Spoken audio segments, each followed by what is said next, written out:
Tere! Mu nimi on Reeno ja ma olen kristlane. Minu esimesed kokkupuuted Jumalaga olid, kui ema meil kodus luges piibli lugusid ette ja viis meid aeg-ajalt Oleviste kirikusse.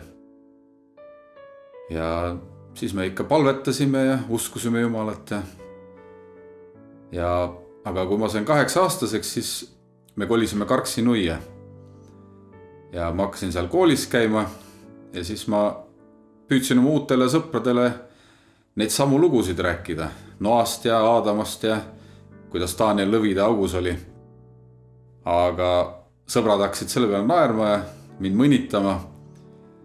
Ja siis ma hakkasin neid lugusid häbenema.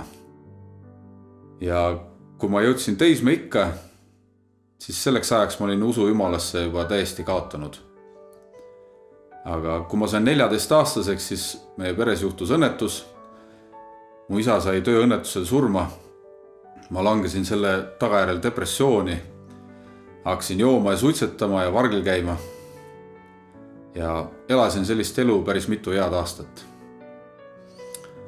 Aga siis tehti Karksi-Nuia kogudus. Mu ema hakkas seal käima ja mu õed hakkasid seal käima.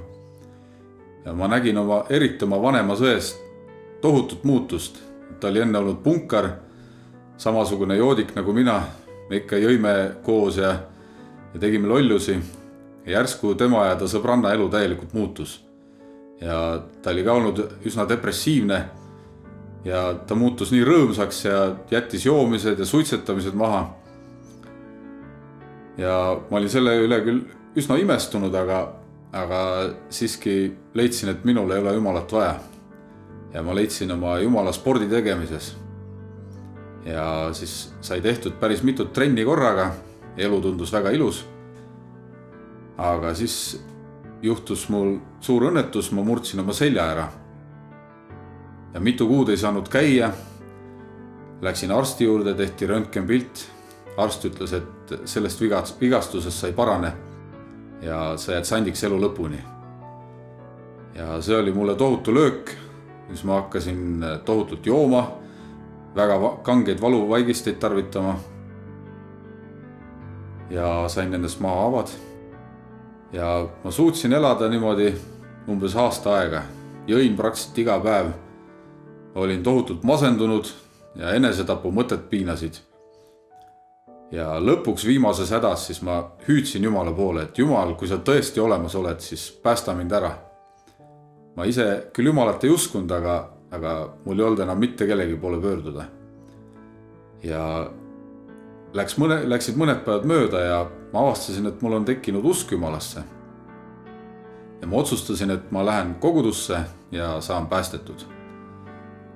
Ja siis mul oli veel selline plaan, et joon oma hea sõbraga ennast viimast korda täis laupäevasel päeval ja siis pühapäeval lähen kogudusse ja saan päästetud. Ja läksime sõbraga kõrtsi, jõime ennast purju, aga seekord me läksime nii tülli ja hakkasime kaklema ja ta lõi mul silma siniseks, nii et ma ei saanudki see pühapäev kogudusse minna, häbi oli. Ja pidin nädal aega ootama ja läksin kogudusse, andsin oma elu Jumalale ja mu elu lühikese ajaga muutus täielikult. Et mul kadus depressioon ära, mu pärast palvetati, mu selg sai terveks, mul kadusid maahaavad ära ja see sisemine tühjuse tunne, mis mind oli terve puberteedi ea piinanud, see oli järsku kadunud. Et ma olen Jumalale väga tänulik, et ta mu elu muutis.